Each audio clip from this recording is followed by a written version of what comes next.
We'll ask him to make a comment about the season, and then we'll take your questions. Alontae, as you head towards the 2021 season, talk about your excitement for getting started. Yeah, I'm super excited just being able to have 102,000 people screaming our names again, being able to run through the tee and do the ball walk. It's exciting, but the biggest thing is being with this team, but also seeing my family come to the games as I go into my senior year. So super excited. At the end of the day, though, we have a lot of work to do, and that starts in training camp. Thanks, Alontae. If you've got a question, Abby, Christian, and Catherine will have a microphone. We'll get one to you. So we'll start over here on the left-hand side, to our left, Alontae, about midway back. Hey, Alontae, Eric Kane with eSports Animal. You tweeted yesterday that it was a dream for you to come here. How's it going so far?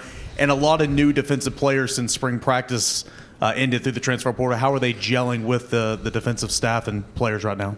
Yeah, it's going awesome, man. I can't really explain it. I smile so big when I get that question because it was a child dream for me. But right before I came is the very last goal that I wrote down on my little checkoff list. So being offered to do this and represent my university and my football program, or this football program, is a blessing. And then as far as the defensive guys, you know, we have a lot of changes, a lot of guys coming in. We've been working really hard. And just being able to work with them and just get them into the playbook and be able to break it down for the younger guys, but also the guys who are transferring in, and just kind of talk ball with them is fun. So, Alontae, we're going to go in the middle section. White baseball cap. Alontae, Drew DeArmond, WZZN Radio, Huntsville, Alabama. I wanted to ask you about one of your mentors, because the old saying is it takes a village to help someone reach your level. I have a really good friend who played a part in your journey, Ken Keller. I wanted to ask you about him. Are you still close to him? And what kind of advice and role did he play in you, getting you to Tennessee and now becoming a great player in this league? Yeah, Coach Ken was a guy who believed in me at a young age for the Little League tryouts in baseball.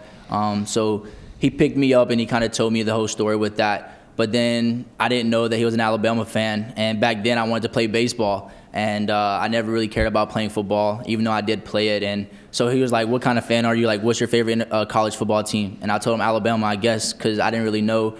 But he kind of talked to me with that, and he kind of helped me with my recruitment. He never persuaded me to try and go to Bama or not. And then throughout that, you know, he came to games. Last year he came to maybe 6 games, I believe, with my family. And this year he'll be coming to some more games with my family. So a guy who talked to me a lot about keeping my faith in God and making sure that I stay on the path that he's made for me and trusting in me, and a guy that loves me to death, and I love him and his family. Hey, Alontae, we're going to go over to the right section along the far wall. Hey, how are you? Matt Baker with the Tampa Bay Times. What was your initial impression when you first met Josh Heupel? So Coach Heupel actually couldn't come to the facility the day that he was hired, so we had like he made a video for us to like look at as a team. We had an 8 a.m. meeting, I believe it was. That was pretty fun, but the biggest thing was whenever he came and talked to us about, you know, what he wanted for this program, what he was going to bring to this program. But the biggest thing we took from that was how he said, you know, it takes actions and not just words, and he would show us throughout his actions, and some of those actions being us building a team with team activities and things like that, and just building that family feeling. So that was probably the biggest impression, is just him saying that. Hey, Alontae, we'll go over to our left on the left-hand section. Yeah, Alontae, Ben McKee with the Swain event at VolQuest.com. Wanted to ask you about the newcomers in the secondary, specifically Kamal Haddon and Brandon Turnage, and also wanted to get your thoughts on Cayman Marley. I know you haven't had a practice-type setting with those guys, but in workouts, what have you seen from those three, and what do you think they'll bring to the table this fall?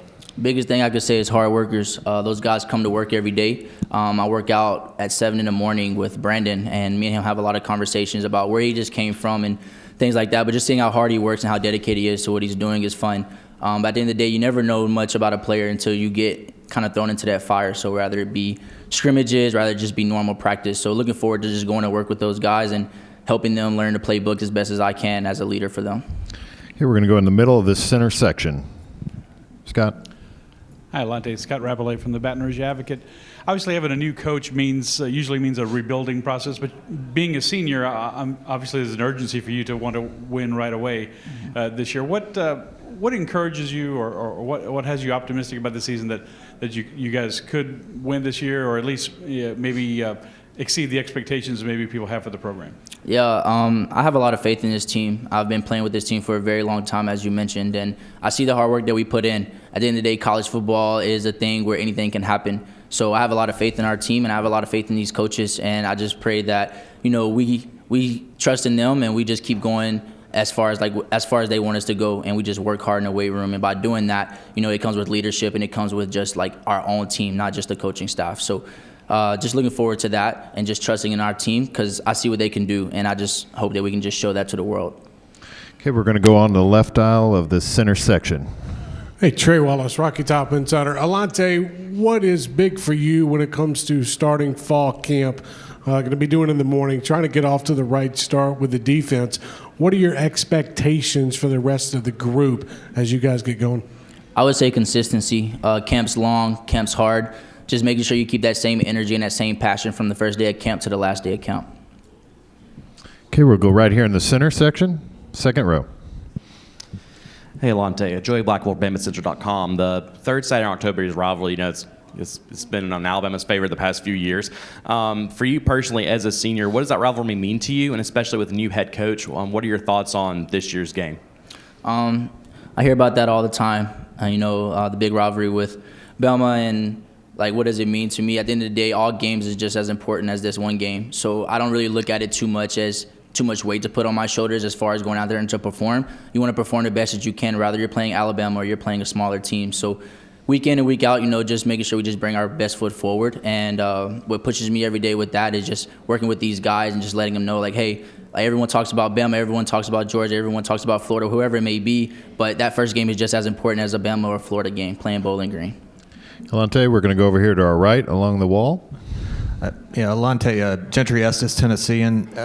How discouraging was it for you to see so many of your teammates choose to transfer during the coaching transition? And why did you choose to stay, and why do you feel like so many others did not?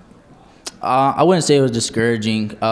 We knew that it was a big dent into our team when everything happened. So, talking to those guys reached out to me, I reached out to those guys and just wish them the best. I know I'm big on making sure you do what's best for your family and yourself. So seeing those guys go was hard just because we built that relationship, and from that, we will have a family forever. And as far as why did I stay, I'm the third in my family to go to college, and I told my mom that I would get my degree before I left. I tried to get that in 3 years last year, but it didn't really work that way.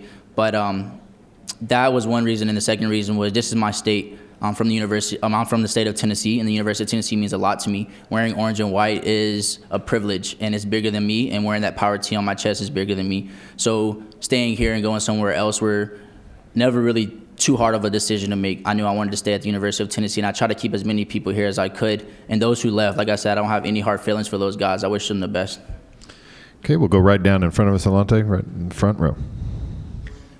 Alontae, Jake Nichols with Volunteer Country from Sports Illustrated. Can you speak on your leadership both last summer during COVID, but also on campus being a part of Vol Leaders, going to Belize, and just different things that you've been able to do in that aspect?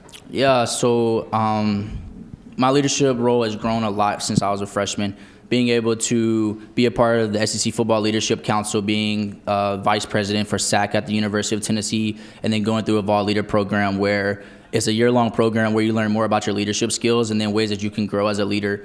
Taking a trip to Belize for those 12 days was an eye-opening experience for me. First time I ever been out of the country, first time I ever got a passport. All those things were new to me, but the biggest thing I took from going to Belize was having passion and respect for your country. People in Belize love their country, and they respect their country so much, and the kids there are awesome. Kids have a lot of passion in playing soccer. Sorry, what they say is football, right?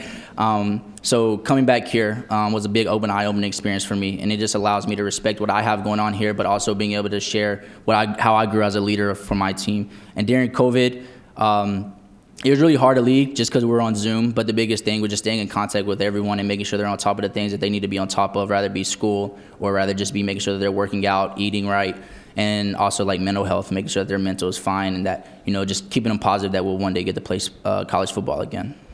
Okay, we'll go over here to our left on the front row. Vince. Vince Ferrara, 99.1, the sports animal in Knoxville. Alontae, on that leadership topic that you were talking about, what's your experience been so far with name, image, and likeness? And can you include any either personal experiences or advice you've given to your teammates on how to handle that? Yeah, so while I was in Belize, they actually had a meeting with compliance and who talked about the NIL. So I didn't get to sit into that meeting with them. But as a leader, I kind of just preach, just make sure you know what you're doing, making sure you're checking off all the boxes so that you don't run into any issues later on.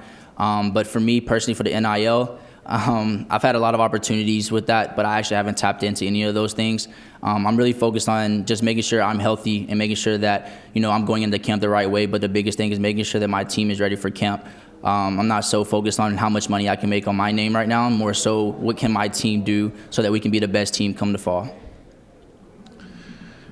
Okay, if you have additional questions, we have time for a couple more. Raise your hand. We'll get a microphone to you.